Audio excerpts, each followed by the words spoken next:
अब जो है ये जो हमारा आज का प्रैक्टिकल है वो है गैस चार्जिंग ऑफ रेफ्रिजरेटर, ठीक है ना। तो मुकम्मल गैस चार्जिंग का प्रोसेस हम बताएंगे इस वीडियो के अंदर। तो यहाँ पर ये देखें कि हम वैक्यूम मुकम्मल कर चुके हैं। तो हमारी जो सुई है, गेज की सुई, वो -30 पर आ चुकी है, वैक्यूम मुकम्मल हो चुका है। लेकिन वैक्यूम पंप से जैसे ही इस लेंथ को, क्योंकि ये गेज हमारी इधर से पहले हम बंद करते हैं, उसके बाद जैसे साहब का वीडियो में हमने बताया था कि वैक्यूम मुकम्मल होने के बाद पहले हम गेज बंद करेंगे, उसके बाद वैक्यूम पंप को बंद करेंगे, ठीक है ना। तो उसके बाद जब ये लेंथ हमने उतारी थी वैक्यूम पंप से, तो इस लेंथ के अंदर हमारी एयर ने जगह ले ली है, क्योंकि इसमें खला था। तो फ़ौरन जैसे ही कोई जगह खाली होती है तो वहाँ पर एयर जगह ले लेती है, ठीक है ना। तो एयर इस लेंथ में जा चुकी है। अब इस लेंथ को हम सिलेंडर के साथ लगाएंगे। सिलेंडर के साथ लगाने के बाद यहाँ से ये हमारी सिलेंडर के साथ लग गई। जब सिलेंडर के साथ हमारी लेंथ यहाँ से लग जाएगी, उसके बाद गेज के साथ लगी हुई लेंथ को हम यहाँ से, इसी लेंथ को, रेड वाली को, गेज अभी हमारी बंद है, ठीक है ना, इसको हम यहाँ से लूज़ कर लेंगे। लूज़ करने के बाद हम सिलेंडर को खोलेंगे। जैसे सिलेंडर को खोलेंगे तो थोड़ी सी गैस हमारी जो है वो आएगी, वो यहाँ से ज़ाया होगी, और जो एयर थी उसको प्रेस करके भी बाहर खारिज कर देगी। इस अमल को हम कहते हैं पर्जिंग का अमल, ठीक है ना। ये हमने पर्जिंग की, मतलब सिस्टम में गैस डालने से पहले जैसे कि हम वैक्यूम करते हैं, तो वैक्यूम करने के बाद और गैस डालने से पहले दरमियान का जो हमारा प्रैक्टिकल होता है, जो दरमियान का जो हमारा स्टेप होता है, वो पर्जिंग का होता है और वो ज़रूरी होता है। ये हमने पर्जिंग की। पर्जिंग करने के बाद अब हमने ये लेंथ यहाँ से टाइट कर दी। अब इस लेंथ के अंदर सिलेंडर खुलने की वजह से जो मौजूद है वो प्योर गैस है, ठीक है ना। इसके अंदर जो एयर थी वो खारिज हो चुकी है। अब जैसे ही हम यहाँ से वाल खोलेंगे तो गैस हमारी यहाँ से गुजर कर सिस्टम में जाना शुरू कर देगी, क्योंकि सिस्टम के अंदर खला है, तो आसानी से जो है हमारे सिलेंडर से गैस जो है उस तरफ फ्लो करेगी, ठीक है ना। तो ये अब हम गैस डालना शुरू करेंगे आहिस्ता आहिस्ता। अब देखें कि हमारी सुई अभी जो है वो ज़ीरो से क्रॉस कर गई है, मतलब वैक्यूम जो है इस टाइम सिस्टम के अंदर ख़त्म हो गया। अब गैस ने जगह ले ली है।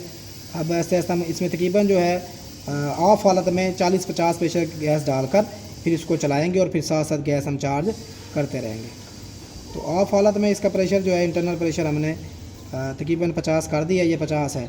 40 के बाद 50 PSI प्रेशर होने के बाद अब हम सिस्टम को चलाएँगे। तो सिस्टम को चलाने के लिए सबसे पहले हम एम्पेयर मीटर लगाएंगे। तो अब जो है ना, हमने प्रेशर ऑफ हालत में सिस्टम के अंदर 50 PSI प्रेशर गैस चार्ज कर दी है, और उसके बाद जो है ना एम्पेयर मीटर का भी लगाना ज़रूरी है। तो एम्पेयर मीटर की नाप को एम्पेयर पर सेलेक्ट करने के बाद क्लैंप में से किसी एक वायर को हम गुजार देंगे, वो चाहे न्यूट्रल हो या फेज़ हो, दोनों में से हमने नीचे वाली एक वायर गुजार दी है, ठीक है ना। गुजारने के बाद अब हम इसका शू लगाएंगे और इसको ऑन करेंगे।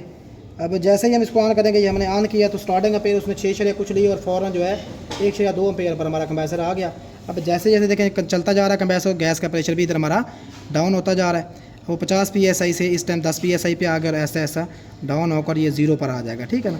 तो फिर हम साथ साथ जो है गैस के गेज के प्रेशर को मद्देनजर रखते हैं। इधर से एम्पेयर हमारे 0.9 एम्पेयर है इस टाइम, तकरीबन 1 से 0.9 एम्पेयर, ठीक है। कंप्रेसर अप डाउन कर रहा है, कभी 1 एम्पेयर, कभी 0.9। इस तरह से हम एम्पेयर भी इसके देखते रहते हैं कंप्रेसर के।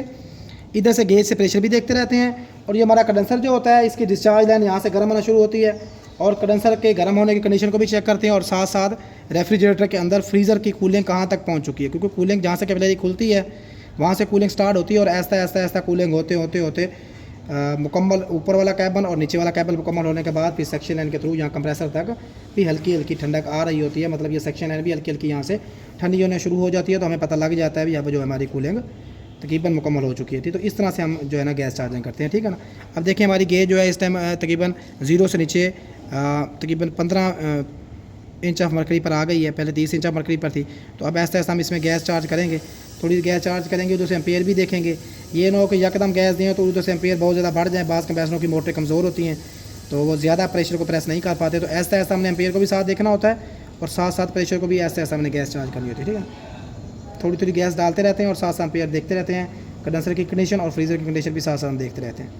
तो बेसिकली प्रॉपर गैस चार्जिंग का जो प्रोसेस है वो तकरीबन 3 घंटों में मुकम्मल होता है। लेकिन जो है ना, तो बाज़ दफ़ा जो गैस चार्जिंग है बाज़ रेफ्रिजरेटरों की आधे घंटे में भी मुकम्मल हो जाती है, उससे पहले 15-20 मिनट में भी मुकम्मल हो जाती है। जैसे आजकल रेफ्रिजरेटरों में R600 गैस आ रही है, और R134 में भी बाज़ दफ़ा रेफ्रिजरेटरों की जल्दी होती है, बाज़ रेफ्रिजरेटरों की टाइम ज़्यादा लगता है, ठीक है ना। इस टाइम जो हमारा प्रेशर है वो तकरीबन 0 से ऊपर तकरीबन 1 PSI पर है, ठीक है ना। एक या 2 PSI पर प्रेशर है, ठीक है ना। 0 से थोड़ा सा ऊपर है। तो एम्पेयर जो है हमारे इस टाइम वही 1 एम्पेयर 0.9 0.91 इस तरह से अप डाउन हो रहे हैं। मज़ीद हम गैस डालेंगे थोड़ी सी, क्योंकि कंडेंसर जो है हमारा अभी गर्म नहीं हुआ, नॉर्मल ही है।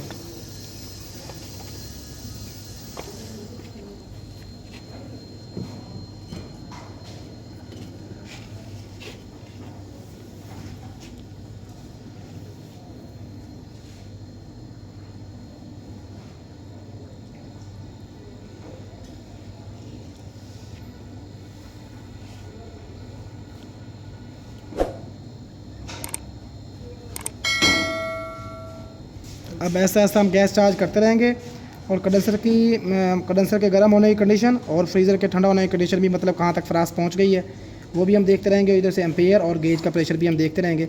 ये हमने जितना देर हमारी गैस चार्जिंग होती रहती है ये तमाम चीज़ें हमने देखनी होती हैं, ठीक है ना। अब जो हमारा गैस का प्रेशर है इस टाइम तकरीबन जो है 6 PSI है, ठीक है ना।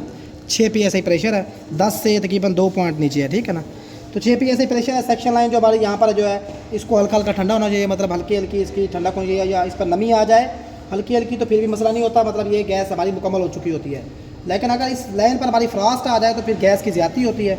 अब हमारा एम्पेयर जो है वो एक एम्पेयर ही है, 0.91 भी अप डाउन एम्पेयर हमारे हो रहे हैं, ठीक है ना। बाकी कंप्रेसर भी हमारा नॉर्मल है और फिल्टर भी हमारा इतना भी ज़रा गर्म नहीं है, तो थोड़ी सी गैस हम और डालेंगे।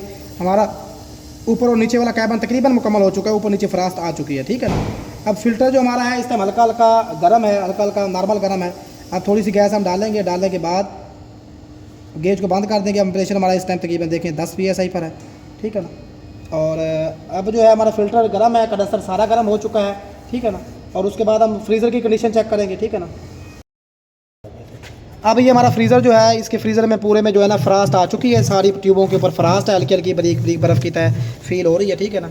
इसी तरह जो हमारा नीचे वाला कैबिन है इसमें भी आपको ये देखिए हल्की हल्की फ्रास्ट आ चुकी है, ठीक है ना, बड़ी बरीक बरीक बर्फ़ आ चुकी है। और जब हमारी रिटर्न आ जाएगी तो गैस तकरीबन यहाँ तक ऊपर नीचे वाले कैबिन में मुकम्मल हो चुकी है, ठीक है ना। जैसा कि गैस चार्जिंग के दौरान मैं पहले भी आप लोगों को बता चुका हूँ कि मैं एम्पेयर हमने देखने हैं, एम्पेयर हमारे 0 से ज़्यादा ना हो, ठीक है ना। और जो है गेज हमारी जो है अगर 0 से नीचे आ जाती है, वैक्यूम पर यकदम आ जाती है, डाउन होकर वैक्यूम से नीचे चली जाती है या वैक्यूम पर चली जाती है तो हमारा सिस्टम चोक हो जाता है। अल्हम्दुलिल्लाह हमारा जो है इस टाइम प्रेशर जो है तकरीबन 8 PSI है और फिल्टर भी हमारा सही गर्म हो रहा है और यहाँ से सेक्शन भी हल्की हल्की हमारी रिटर्न आ गई है, हल्की हल्की ठंडी हो रही है और ये मज़ीद ऐसा ऐसा ठंडी हो जाएगी, ठीक है ना जी। बस इस तरह से जब भी हमारी सेक्शन लाइन हल्की हल्की ठंडी हो जाएगी तो फिर हमारी गैस वो बिल्कुल मुकम्मल हो जाएगी, ठीक है ना जी। अगर सेक्शन लाइन में हल्की हल्की नमी आती है, पहले मैं बता चुका हूँ, तो वो हमारी गैस चार्जिंग मुकम्मल होने की निशानदेही होती है। लेकिन अगर इस पर बर्फ़ आती है, फ्रॉस्ट की बरीक बरीक तरह होती है तो फिर गैस ज़्यादा हो जाती है। तो फिर अगर हमारी R134 गैस हो, जैसे इसका प्रेशर 8 PSI है, तो इस गैस को हम निकाल सकते हैं। लेकिन अगर R600 गैस हम चार्ज कर रहे हो तो वो हमारी 0 पर ही चार्ज हो जाती है। तो उसको फिर हम गैस निकालने के लिए पहले फ्रिज को बंद करते हैं। जब उसका प्रेशर 0 से अप होकर ऐसा ऐसा ऊपर चला जाता है तो फिर हम गैस उसकी थोड़ी सी कम करते हैं। वरना अगर रनिंग हालत में काम करें तो 0 से कम प्रेशर होता है या 0 पर चार्ज हो जाते हैं बाज़ दफ़ा, या 0 से नीचे चार्ज होते हैं, अंडर वैक्यूम भी चार्ज हो जाते हैं, ठीक है ना, 0 से नीचे। तो फिर वो गैस उल्टा गैस निकलने के बजाय बाहर से एयर खींच लेते हैं और सिस्टम हमारा चोक हो जाता है। तो ये हमने एहतियात करनी होती है, ठीक है ना जी। तो आप हमारी गैस चार्जिंग मुकम्मल हो चुकी है। जज़ाकल्लाह।